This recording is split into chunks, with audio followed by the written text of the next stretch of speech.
The difference between President Trump and other presidents is his transparency. No political correctness, no talking out of both sides of his mouth, but instead a hard-nosed, what you see is what you get, successful negotiator. But no, rather than applaud him for that transparency, the president's haters would rather take him down, preferring to get in the way of our economic success and international strength. Their hatred of this man is so all-consuming that they would rather obstruct and resist, dooming us to failure because they do not like his transparency. Now, I want to be clear. It's not the transparency, but the hatred, so intense that puts us in danger. Hatred like this. Today, the world is suffering from the real Donald Trump. Come on, let's go. What are we talking about? Let's clap for that. This idiot is the president. The guy is a fool. Come on. Our government today, with the prompting of our baby in chief, has in chief, I call him. Did you notice how he had to read everything, that the only time this guy could lift his eyes off the page was to curse? And then there's Chelsea Handler, who just this week weaponized a person's alleged sexual preference by tweeting something aimed at President Trump and a Republican senator in that DACA meeting. It was so vile and homophobic that I won't lower myself to show it to you. And by the way, since when do sexual preferences matter to Hollywood? And Sean Penn. This week, he called the president an enemy of the state and an enemy of mankind. Somewhat screwed up, since he immortalized Hugo Chavez, the Venezuelan dictator, accused of so many human rights violations. Hey, Sean, when'd you stop beating your wife? That's a rhetorical question, of course. These Hollywood celebrities are so full of hate, they would rather our nation fail so that they can blame it on the president. These Hollywood hypocrites, now trying to be the voices of moral indignity, were complicit in their silence of the Harvey Weinstein casting couch and the sexual predatory behavior, the open secret in this den of iniquity. And by the way, what makes their opinions so valuable? These actors have little, if any, responsibility, liability, or consequence for their performances. They have a bloated sense of self-worth compared to us, who might be lucky enough to be at the same pay scale. Their megaphones are in no way commensurate with their morality or their contributions to society. We're real people, and real people in the real world do not get a redo. 20 takes every day to make something right. In short, actors are nothing more than people pretending to be other people. My own daughter took acting lessons for almost a decade. When at 16, she announced she did not want to act. Stunned, I said, why? She said, I don't want to say something that someone else wants me to say. I want the words that come out of my mouth to be mine. That from a 16-year-old. And yet these people were silent. These Hollywood hypocrites, when their own ideologue was in office. Where was their outrage when Barack Obama was sending millions of dollars to Iran on unmarked pallets and unmarked planes for the release of terrorists? When this president on his last day in office gave $221 million to the PLO and then $4 million to Palestinians to study climate change?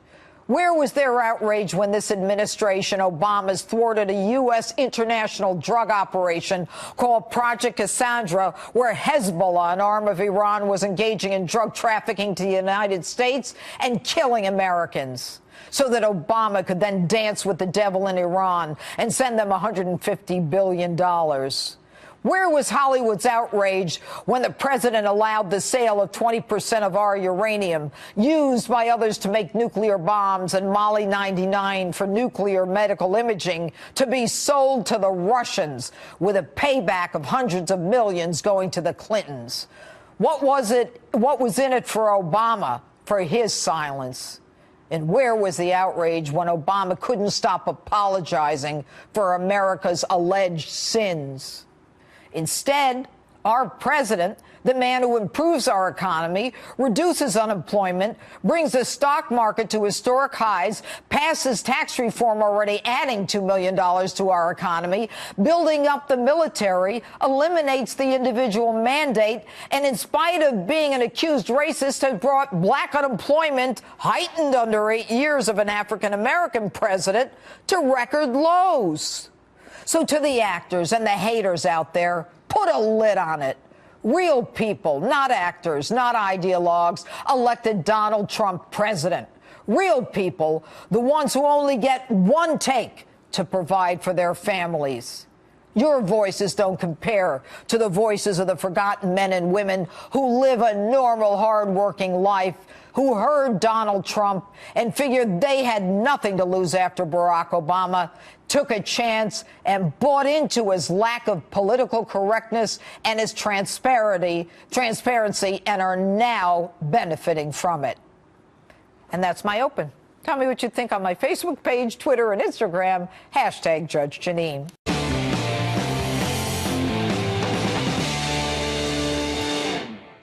Well, good evening and welcome to Tucker Carlson Tonight. Washington, D.C. is a divided city, but today saw a moment of rare political unity. Lawmakers in both parties came together in grave agreement that it was unfortunate, unacceptable, indeed threatening, that President Trump would refer to poor and dangerous countries as, in effect, poor and dangerous. Now, some of the outrage was tactical, obviously, a way to score political advantage. But a great deal of it was entirely real. It was authentic rage. So why are the people in charge hysterical about this? Is it because Trump said something racially insensitive? Well, see, just yesterday, Nancy Pelosi dismissed the DACA negotiation because there were too many white people involved, and most people here didn't even notice. So left-wing attacks on the basis of race are now common, very common. So could it be they found it shocking the president would criticize an entire nation? Maybe. But then the left has no problem bashing huge parts of this country. You could put half of Trump supporters into what I call the basket of deplorables. Right? The racist, sexist, homophobic, xenophobic, Islamophobic. They get better. They cling to guns or religion or antipathy towards people who aren't like them. The 5 white guys, I call them, you know. I said, you gonna open a hamburger stand next or what? So they don't have a problem dismissing entire populations. So what is the real reason for the panic you're watching right now on cable television? Maybe it's because Trump's remarks are forcing precisely the kind of conversation our leaders don't want to have. He didn't do it on purpose. It was accidental, but he still raised questions they'd rather not answer, like, who exactly are we importing into our country, and how are they doing once they get here? Answer, of course, well, they're all valedictorians and war heroes, and in fact, way more impressive and way more American than you will ever be, so shut up. That's what we're told. That's what we're required to believe. What if it's not true? Last year, the U.S. accepted 23,000 people from Haiti and 172,000 from Mexico. Immigration from El Salvador has been so brisk in recent years that 1 in 3 Salvadorans now lives in the United States. Has America become a better country as a result? Maybe, maybe not. Maybe we ought to talk it through and decide before we continue with our current immigration policy. Leaders who actually cared about their people would do exactly that. And yet our leaders just yell at us until we stop asking questions. Senator Lindsey Graham of South Carolina released a statement today that neatly summarizes how most of official Washington thinks about this subject. In a statement, Graham dismisses the idea that America should even think about what kind of people it lets in. Quote, "I've always believed that America is an idea," Graham wrote, "not defined by its people, but by its ideals. Diversity has always been our strength, not our weakness." America is defined by its ideals. Okay. So what are those ideals? It might be useful to know, considering how important they are. Well, diversity as our strength is the only one our leaders seem to agree on. The less we have in common, somehow, the stronger we are. Is that true? We'd better hope it's true because we're betting everything on it.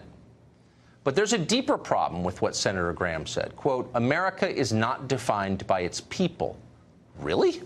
What do its people think about that? Are they pleased to learn their leaders consider them merely a commodity, a set of interchangeable parts? America's actual people, with their actual families and towns and traditions and history and customs, may be surprised to learn that they're irrelevant to the success or failure of what they imagined was their country. According to Lindsey Graham, you could take our entire population and swap it out for 320 million, I don't know, Chinese or Indians or Africans or Canadians or people from New Zealand, and the place would be no different so long as the idea was still there. Does anyone actually believe that? How about we test that idea, starting with the U.S. Senate? Would South Carolina get the same representation from someone randomly selected out of the phone book? As Lindsey Graham would say, the Senate isn't defined by its people. It's really just an idea. And as soon as you start defining things by ideas rather than individuals, people become irrelevant. Jason Nichols is a professor of African-American studies at the University of Maryland, and he joins us tonight. Professor, thanks for coming on. Thank you. So this isn't a debate, from my perspective, over whether or not the president is vulgar. Yeah, he is. It's a much bigger debate about people and do they matter? Are people interchangeable? Are all populations the same? So if I took your neighborhood where you live and took out everyone who lived there and replaced them with other people from somewhere else, would the neighborhood be the same? So first thing, since you said it's about people, I do want to mention a couple of people. I'd like to mention U.S. Army Sergeant Mario Nelson, who gave his life for this country. Mario Nelson was born in Haiti. Yeah. He left a 3-year-old daughter who's now a teenager. If she's watching this show, I want to give my condolences. But he gave his life for this country. My friend Paul, who his very good friend, while he was in Afghanistan, died in a rocket attack. She was born in Kenya. But if you're expecting me to be surprised, I'm not at all. I spent part of the day with a terrific guy from Haiti. I mean, there are a lot of great immigrants here, including from Haiti and El Salvador and a lot of countries you wouldn't want to live in, and they're great people. I'm not contesting that at all. Okay. I'm merely saying the idea that all populations are the same, or the people of America don't have a right to determine who comes here, or if you take a ton of people and replace them with another group of people, that everything's exactly the same if they have the same idea. That's just not true. Well, then if we believe that we like the way America is right now, then why are we trying to get rid of large numbers of people who are here? Well, I don't know, but I guess that's and again, I'll mention one other name. My friend, but look, we could play the I know an impressive immigrant game. And I would agree with you in every case, because there are a lot of impressive immigrants. But there are also a lot of impressive native-born Americans and unimpressive ones who need our help. 2 of us right here. Who need our help. There are a lot of them. Sure.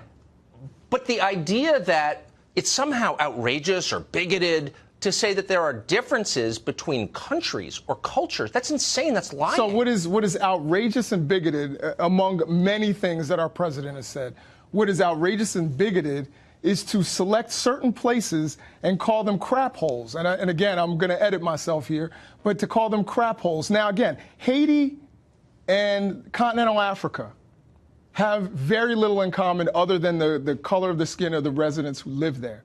The other thing that I would say is this. He talks about we want people from Nigeria, but we don't want people, we want people from Norway, but not from Nigeria. Now, again, Nigeria has a higher GDP than Norway does.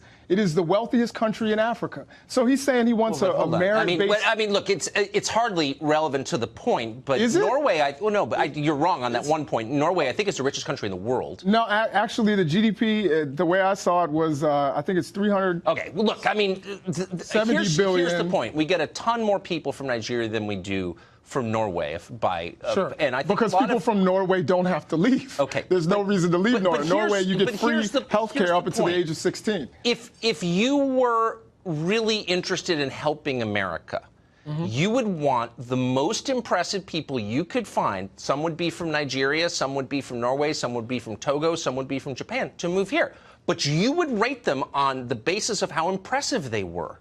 You would not say the first people to get here are people who have relatives here. You don't run your college that way. Harvard doesn't let in the first 7,000 Salvadorans who apply. They say, no, we're taking the best only. Why don't we do that? I think we do that. As a matter of fact, one of the things that you said about Nigeria the last time we were here is that they have a higher median income and are more educated than native-born Americans when they get here, Nigerian immigrants. So, no, they're not going back to their huts, as the president said. There are people who come here, work really hard, and do really well. well. If you are claiming that we are bringing the most impressive people here, then you don't know much about our system, which gives overwhelming priority to people who have relatives here. Being related to someone is not a qualification, it's an accident.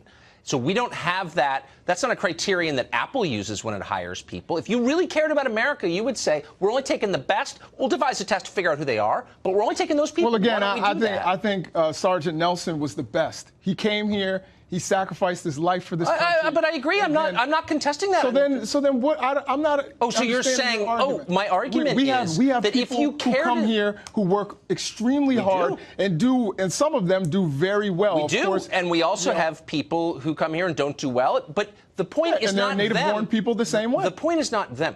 This country belongs to American citizens. Period. Okay, so that's where we start. But second, if you ran your college like we run our country, or Harvard ran its college like we run our country, or any company did, it would go out of business. And it would suggest that people who ran that company or college didn't really care about the enterprise they were in charge of because they weren't trying to find just the best. Why don't we do that? I don't understand. Again, I think that our immigration system certainly needs work. It needs some changes. However, the president has made this about race and ethnicity, and that's the problem here. Really? I kind of missed that part. You're missing so the that president part? Said we should have a merit-based system. That's not what the president said. The president said we don't want people from certain crap holes. And was referring to the African continent. No, he was saying that our immigrant. Look, I'm not here to defend. You are correcting his statement.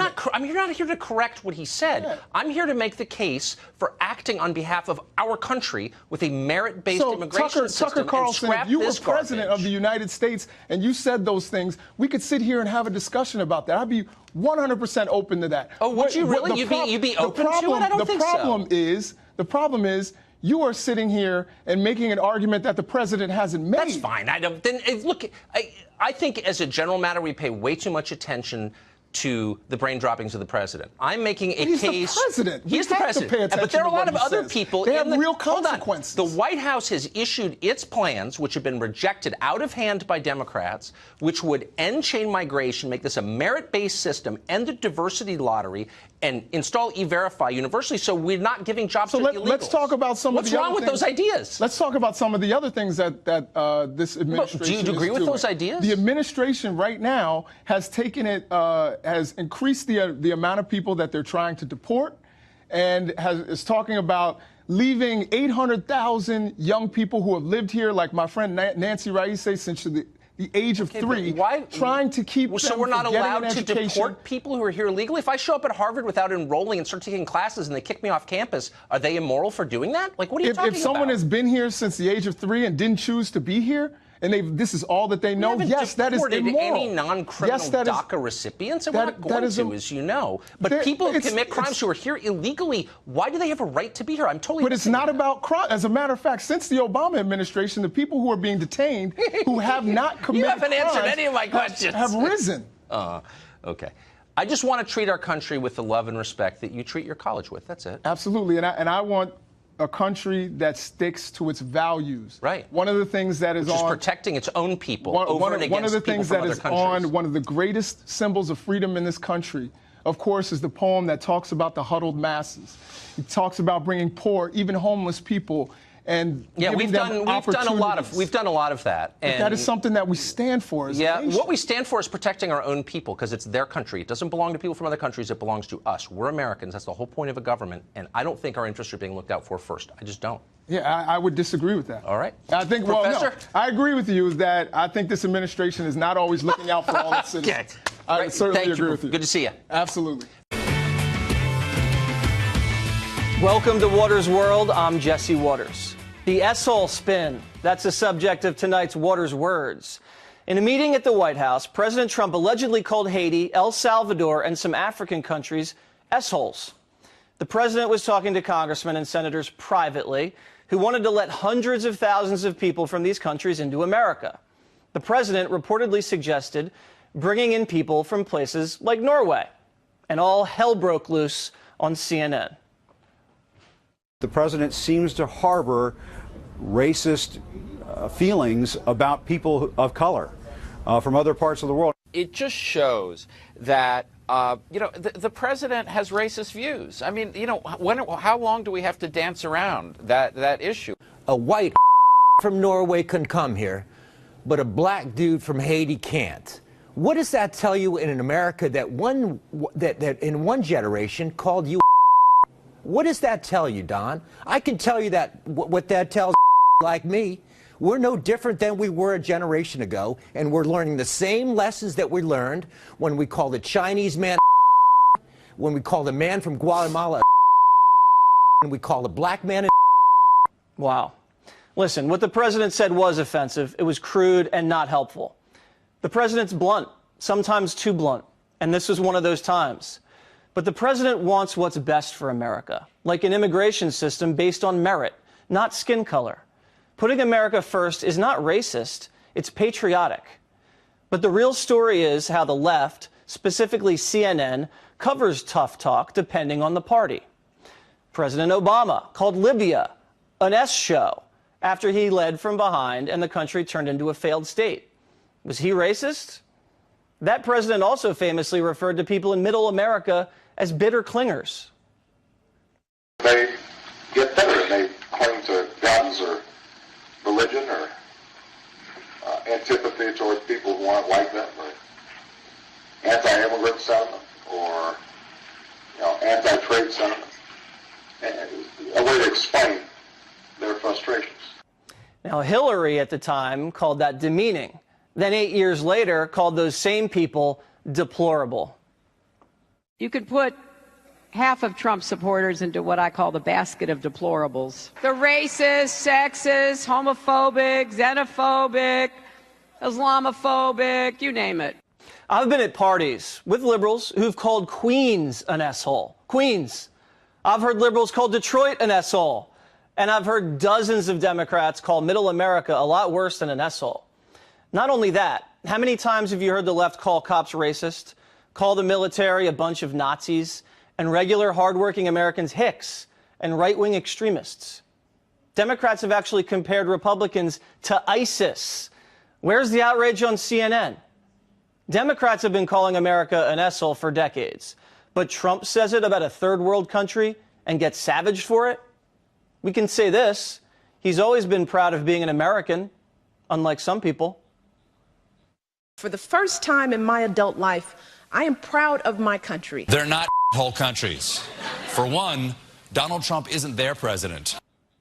CNN is outraged about the suggestion from people that came from Norway that they could contribute to the betterment of America. I thought the left thought Norway was heaven on earth. They've been telling us for years that Norway has the best healthcare system, the most peaceful people, the most refined political system. In fact, Norway was ranked the best democracy in the world. And Trump is racist for saying he wants more Norwegians? So the bottom line is, as I said before, what the president said was offensive. It wasn't classy, and it gave his enemies a chance to distract from his agenda. I just wish the press defended America with the same passion that they defend other countries.